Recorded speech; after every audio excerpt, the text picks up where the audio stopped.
Good day. It's time for my devotional. It's Wednesday, and looking to do devotional now. As always, just for anybody who might be just checking this out the first time, I try to do devotional on Tuesday, Wednesday, Thursday, and Friday of each week. Um, but the time is always different. I know I do it live just in case somebody wants to come into it. But also, I kind of like the feel of a live thing, anyways. And so that's what I do. But the time isn't always consistent, just because the nature of a pastor's life, you're often you're often having different things interject in your day. So, anyways, today here I am at this time, going to do a devotional. We're working our way through the book of Proverbs, one verse at a time, and we're in Proverbs chapter 4, verse 14. So that's what we're going to look at today. A little recap: the the fourth chapter of Proverbs. We've had this kind of flow of thought of the person writing the Proverbs telling us what how when he was young he was taught by his father and grew in wisdom, and then we get to this center section of the chapter where he's saying, "And I'm teaching you, my son, and here's your wisdom," and so on. And in this part, from verse 14 down for the next several verses, there's going to be some warnings about the path of the wicked. And so he's teaching about coming to righteousness, coming to a wise path and a righteous path. And he's going to warn against the path of the wicked, which is similar to things we read in chapter 1 and chapter 2 of Proverbs, but said a little differently, but still a similar theme. So we're going to enter into that today. And so it says, verse 14, "Do not enter the path of the wicked, and do not proceed in the way of evil men." Now he goes on to explain that more, but we're just trying to stick to one verse at a time. So I'm just going to focus on this part of it. He goes on to describe lots of the reasons why that path is terrible. But here at this first part, it's just making this point: do not enter the path of the wicked, do not proceed in the way of evil men. And it's kind of like this image of a crossroad, if you can kind of think of it this way. Imagine you're walking on a road in the ancient world when this was written, and you come to a crossroad, and it's like, well, there's two paths. I can continue on this path, or I can continue on that path. And my choice is now, uh, I've got a divided choice. Maybe it's a Y in the road rather than a crossroad or whatever. And you've got to make a choice. And what he's saying is, I've been teaching you. I've been teaching you the good path. Stay on that path. And when you see the path of the righteous veering off this way, and you'll see that crossroad, don't go on that one. Don't leave the path, this righteous path. Don't enter that path and then proceed down that path, because of all the things he's about to say in the following verses. And so that's the idea of this verse. But the emphasis here on this verse is that idea of not entering and proceeding. And so we're going to talk about that a little bit here today.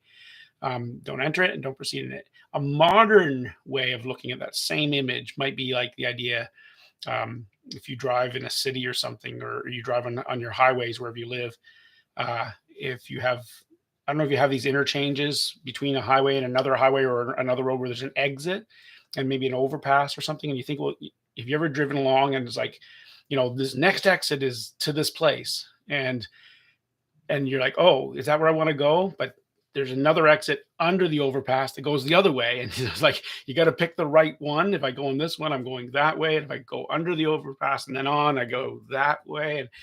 And it's like, I better get the right one. I got two exits right near each other, very close to each other. I want to pick the right one, or else I'm going to end up kind of going where I want to go, but then it actually ends up being the opposite direction of what I am actually intending to go. I guess that could be another way of kind of viewing this, is don't enter the wrong exit. That's kind of funny wording, but anyway, there it is. Let's go through our four questions. So question number one: how often do these crossroads happen in life? When you think about your life, what are we talking about? Are we talking about something that happens hourly? And I would say, well, no, not really. I mean, in a sense, I guess it's kind of every decision you make, there's a chance for making a bad choice. But this is, I think, speaking more about the path of the wicked. And so when we think about that, like, how often in our lives are we in a situation where we have this exit from the righteous path that could lead us down the path of the wicked? And while it may not be every day in your life, it could be, but it may not be, but it is at least every few miles of your life, you're going to have these moments in your life where something's going to happen, or some opportunity is going to rise, or some obstacle is going to come along. Something's going to happen, and there's going to be an exit from the righteous path. There's going to be an opportunity to go on the path of the wicked, and you're going to have to face that and look at that exit, that path, and decide if you're going to go down that path or not. The thing is, um, once you go on that path, just like an off ramp in the modern world, you're kind of stuck on that ramp for a little bit. It's awful hard to get turned around once you go on the wrong exit. You're kind of on it for a little bit. You're going to have consequence, and there's a way back, but it's not going to be easy. And so it's really important not to take the wrong exit. There's one just down the road from me here, and if you take that exit and you get the wrong one, you're going to almost to the next, well, down to the next village at least, and that's it's a while to get back, turned around, and excuse me. And so when those moments happen in your life, they may not be every day, but they will come along fairly regularly in your life, and you got to decide um, which way you want to go. You set up a way of life, and you hopefully have set up a good way of life, and you're on the right highway, and you want to keep doing that. But when these exits come, well, they're going to dominate you for a time, and so you're going to want to be very careful. Uh, and then when you pass that exit, well, you may feel, oh, I did good, I didn't make the bad choice, and you can feel good about yourself. But then be careful, because there's going to be another exit come. There's going to be another opportunity to choose the wrong path, and you don't want to fall for that. So that's the thing to think there. Question 2: are the crossroads always obvious? Now you think about the idea of walking along a path and coming to another path that goes off a different direction. It can be fairly obvious, obviously. And I would say, yeah, they usually kind of are obvious, actually. Now they're not always. There's times in our modern world, if you think, well, the highway interchange again, there's times when the exit isn't as clearly labeled as we would like it to be.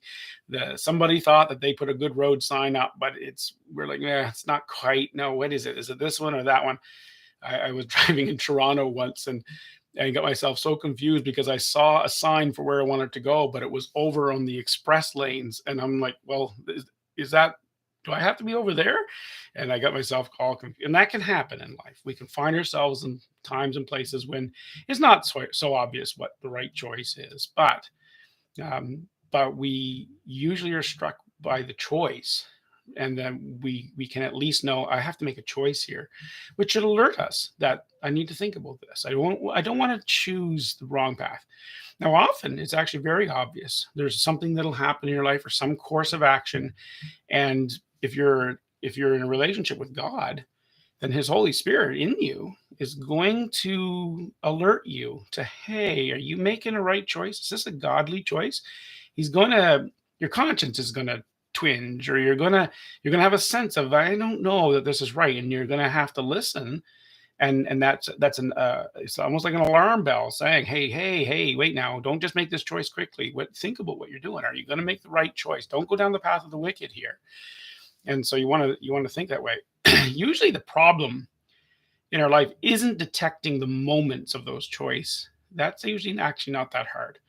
The bigger problem is in actually making the right choice, because there'll be a lot of temptation to take an exit you shouldn't take, to turn down the road of the wicked. There will be lots of things come along that make it seem like it could be a good choice. You might think, well, I'll try this, and you might convince yourself, I can just go down this a little way. I don't have to worry about it. I can just try and go down this road a little. I don't have to become fully evil, of course. I'm just gonna, and and we can have this idea, I'll take a step or two into unrighteousness. And well, no, once you're on that ramp, you're going, and you're going to go a ways before you get yourself turned around. So be careful. Well, actually, just don't do it. Like, that's what the proverb is saying. You can convince yourself somehow that the wicked path is just another road to the good destination. And people do this all the time. We call it justifying ourselves, or rationalization. We convince ourselves that it's actually okay to take this path because I mean well, or I'm going to end up at a good place somehow. But once again, is that really true? If I want to go on this highway down the road from me, and one direction leads into Halifax, the center of Halifax, and the other direction leads to the Annapolis Valley. Am I going to end up in the center of Halifax if I take the Annapolis Valley route? Well, no, I'm not. I might convince myself, well, sure, you can get there if you just keep going down to Yarmouth and up around the other direction. Well, yeah, right. I suppose, if I turn around, I can still get there, but no, you won't get there naturally. You have to turn around. So don't take the path in the first place. Is what the proverb is saying. You're not going to get to the good place choosing the path of the wicked. Question 3. What if you do start down that road and then realize you've made a mistake? Now, this happens to a lot of people. It happens to me many times where there'll be a thing in life and I'll make a bad choice. I'll end up regretting it. I'll feel guilty or whatever. And I'll be like, that wasn't righteous of me. It wasn't good. It's not what God will want me to do. And you make those mistakes. And what you need to do when that happens is you need to turn around as early as you can. Think about your GPS, calculate a new route, like turn around at your earliest convenience. It's that kind of a thing. It's like, okay, so as this proverb is saying, don't proceed. Now it's saying don't choose that path in the first place. But then it says in the second part of the verse, don't proceed in the way of the wicked. So it's like, okay, I'm on that path. Oh no. Well, turn around. Don't keep going on it. Don't double down. Don't convince yourself it's okay. Don't be embarrassed and say, oh, I'm going to go this way because I'm not going to admit that. No, just admit it. Okay, I made a wrong choice. This isn't the way I want to go. And so in Christianity, we talk about this idea of confessing our sin, saying to God, I made a wrong choice. I am sorry. I'm repenting, turning around. That's what repenting means. I'm turning around right now. I'm going to get back on the right path and lead down the right road. Don't delay in this. Don't decide to take it a few miles. The farther you go down that road, the more difficult it is to come back. So don't delay, turn around, come back as soon as you can. Question 4. Are there any clues about recognizing the path of the wicked? Like as we're driving along the highway of our life or walking it, whatever, is there any clues that tell us, oh, that's a wrong path. That's the path of the wicked. And I would say, yeah, there's lots of clues. And Proverbs actually helps us find those clues. And the rest of the Bible helps us find those clues so that we can learn. And the more wise you become, the better you're going to get at detecting the wrong path. It'll get better and better. You'll get better at it. But it'll always be a temptation. But usually, it's interesting. Usually, the wrong path is actually the easy path. Not always. But when something seems easy, it could be a little clue that it might not be the righteous path. The righteous path often involves work or sacrifice or difficulty.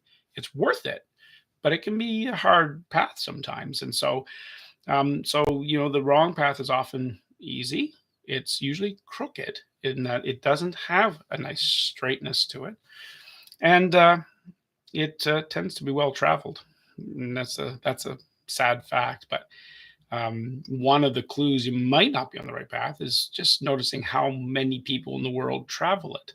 Now, that's not absolute either. There's lots of people that do good, but there is as Jesus said, the road to life it's a narrow one, and the road to destruction is really wide, and many enter through it. And so they can be clues that can help us go on this. Maybe I better pay close attention to this path. Is it the right path?